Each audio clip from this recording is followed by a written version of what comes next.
Now, Al, you are right. A campaign can require a lot of wardrobe changes.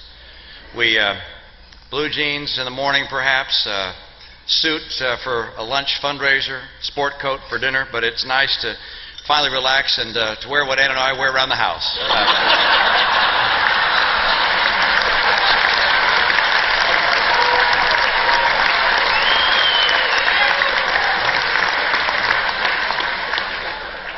I'm glad to be able to join in this venerable tradition. Of course, I'm pleased that the President's here.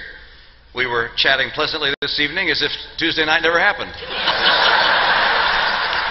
And I credit that, of course, to the Cardinal. It's taken New York's highest spiritual authority to get us back on our best behavior.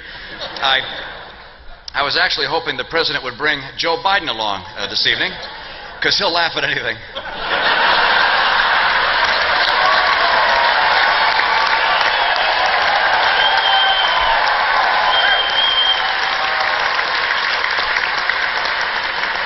Of course, this isn't a night for serious politics, and it was especially nice to see President Obama and Cardinal Dolan sharing the dais despite their differences. I'm sure the Cardinal has no hard feelings, and we might get an indication of that during dinner to see if the President's wine turns into water.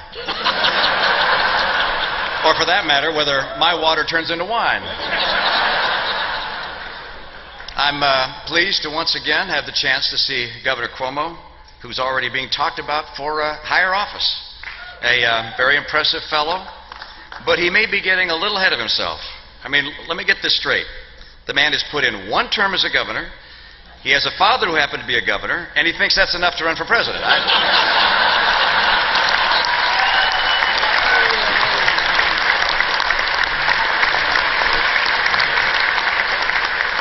Of course, we're down to the final months of the President's term. As President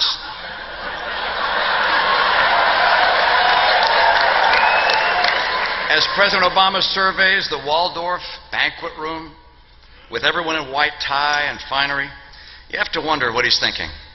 So little time, so much to redistribute.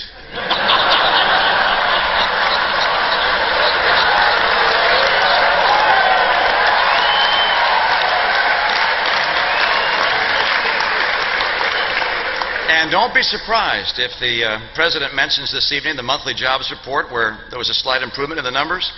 He knows how to seize the moment, this President, and already has a compelling new campaign slogan. You're better off now than you were 4 weeks ago.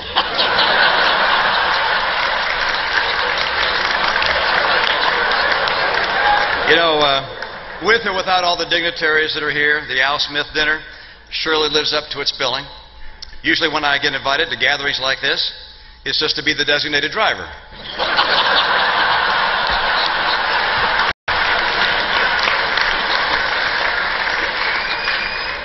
Your kind hospitality here tonight gives me a chance to convey my deep and long-held respect for the Catholic Church.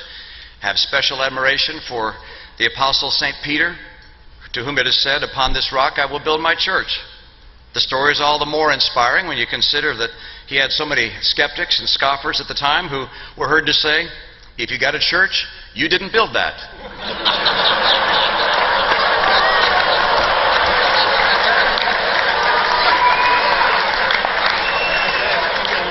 Of course, only 19 days to go into the finish line. Campaign full of surprises. The debates are very exciting. Just the other night we had a very fun debate. Candy Crowley was there and was happy to welcome us, but people seem to be very curious as to how we prepare for the debates. Let me tell you what I do.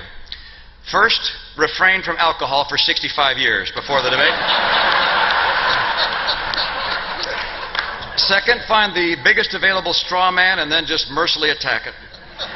Big Bird didn't even see it coming. And by the way, in the spirit of Sesame Street, the President's remarks tonight are brought to you by the letter O and the number 16 trillion.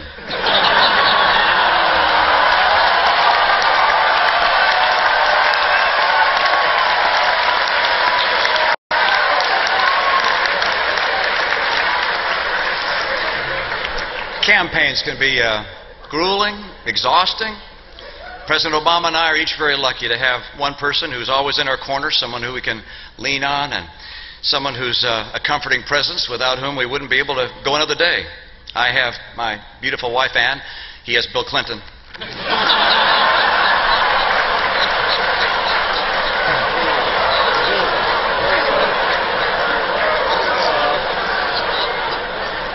We got a big dose of the Biden charm last week, I'll tell you that, in his debate with Paul Ryan. I'm not sure that all that carrying on had quite the effect that Joe intended, because afterwards I heard from the Federal Election Commission. From now on, whenever he appears on TV, there's a recording of me afterwards that says, "I'm Mitt Romney and I approve this message." Of course, rules of fairness have to be enforced, because what other safeguard do we have besides the press? And now,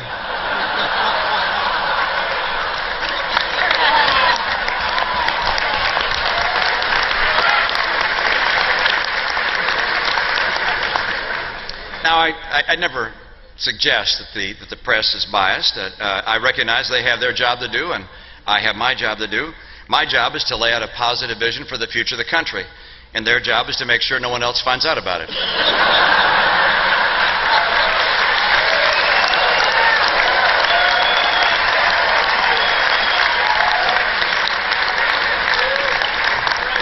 Let's just say that some in the media have a certain way of looking at things. When suddenly I pulled ahead in some of the major polls, what was the headline? "Polls show Obama leading from behind." And I've already seen early reports from tonight's dinner. Headline: "Obama embraced by Catholics. Romney dines with rich people."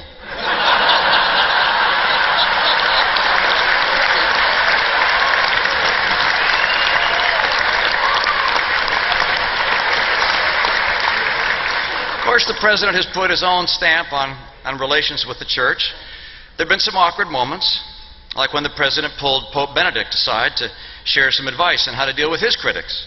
He said, "Look, Holy Father, whatever the problem is, just blame it on Pope John Paul II."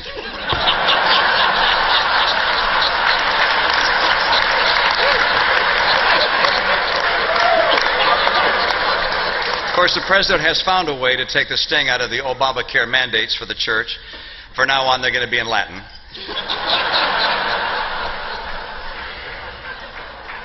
We have very fundamental and sound principles that guide both the president and me. He and I, of course, feel the pressures and tensions of a close contest. It'd be easy to let a healthy competition give way to the personal and the petty, but fortunately, we don't carry the burden of disliking one another. Our president has had some very fine and gracious moments. Don't tell anyone I said so, but our 44th president has many gifts and a beautiful family that would make any man proud. You can oppose...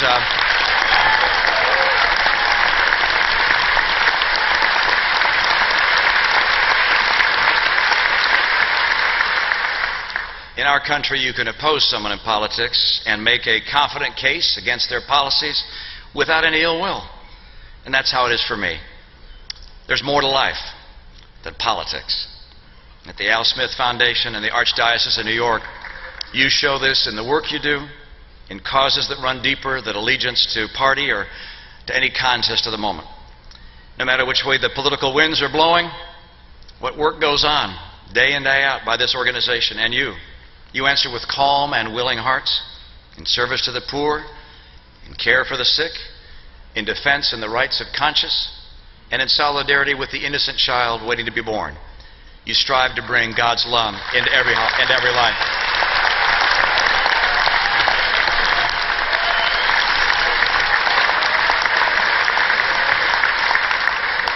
I don't presume to have all your support, and on a night like this, I'm certainly not going to ask for it.